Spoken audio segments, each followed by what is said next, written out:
the Vice President. Yes, Commodore Anil Jai Singh, also, this is an occasion to remember, even as we see now Vice President of India, Jagdeep Dhankar, arrive at Kartavya Path, being greeted by Indian Prime Minister Narendra Modi there.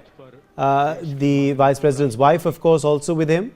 Prime Minister Narendra Modi looking very, very resplendent in that safa there.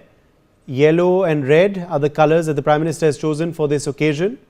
Let me quickly go back to you, Commodore Anil Jai Singh, on this also being an occasion to remember the strides forward that we've made in our defense sector, from the Atmanirbhar program to also, of course, the role that Indian troops have played in peacekeeping.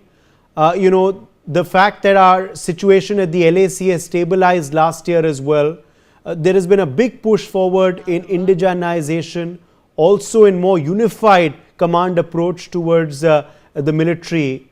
Important moment to remember all these strides forward, isn't it? Absolutely, I agree with you on that, Uday.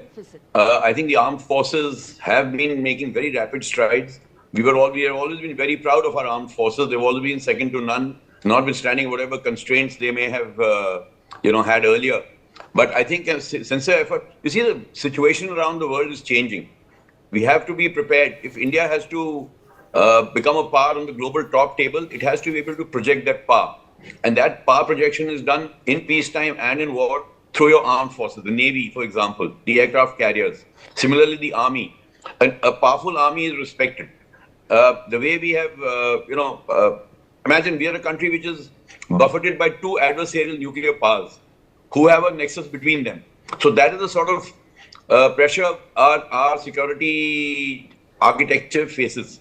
And I think despite that being very, very present and omnipresent, in fact, we have still made rapid strides in taking the armed forces into the 21st century, be it through indigenization, be it the theaterization that the General mentioned.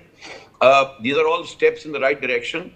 This is where warfare is going. Nature of warfare is changing very fast. We used to call ourselves, the Navy used to call itself a three-dimensional force earlier. Air, surface and underwater. We now call ourselves a multi-dimensional force. Space, cyber, artificial intelligence, you name it, it's all being weaponized. It's all going to have very, very, very, very potent military applications, and we will have to be prepared for all of that. So I think this simultaneous readiness at all times on the borders and in our maritime frontiers, besides being able to do all this, speaks volumes for the general, for the sort of organizational strength of the institutional strength of our armed forces. Yes. Where we've been able to address all these issues simultaneously. Yes. And I think that is our greatest challenge, the greatest achievement. We just saw a warm hug. We just saw a warm hug shared by Indian Prime Minister Narendra Modi along with the Indonesian President Prabowo Subianto as he arrived there at the saluting dais at Kartavya Path. Also, we are seeing, of course, him meet the dignitaries on the occasion there. And as the chief guests make their way now to the saluting dais, I'm going to thank our guests as we dip in live to the 76th Republic Day Parade. We are also, of course, going to be seeing very shortly the 21-gun salute, the national anthem, and then the parade will commence.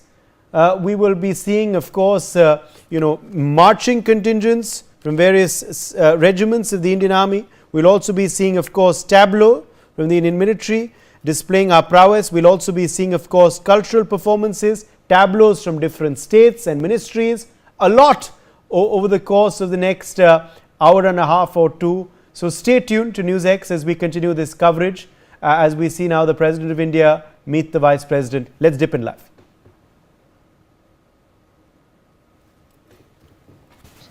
And the unfurling of the national flag.